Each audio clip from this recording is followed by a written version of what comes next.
mums taupām ar, cik tādus tik vien taupīt var, un tādēļ katram tiltiņam mēs abos galos uzrakstam. Brauciet lēnām pār tiltu, draugi, brauciet lēnām pār tiltu, draugi. Un neiekrītiet, brauciet lēnām pār tiltu, draugi.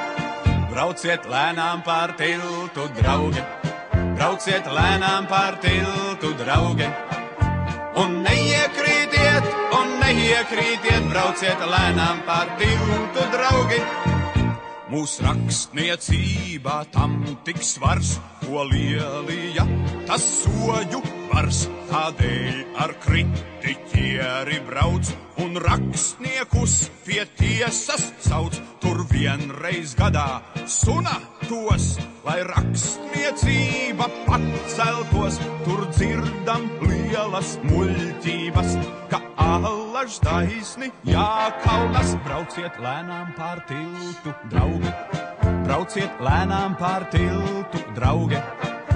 Un neiekrītiet, brauciet lēnām pār tiltu, draugi. Brauciet lēnām pār tiltu, draugi. Brauciet lēnām pār tiltu, draugi.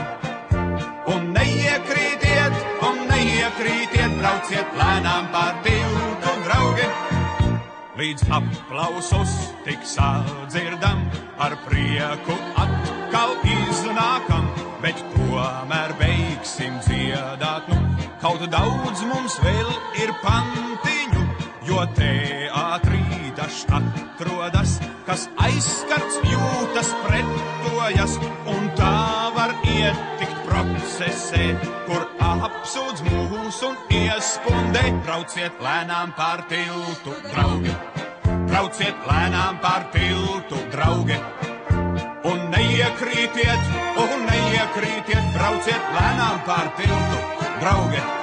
Brauciet lēnām pār tiltu, draugi. Brauciet lēnām pār tiltu, draugi. Un neiekrītiet, brauciet lēnām pār tiltu, draugi.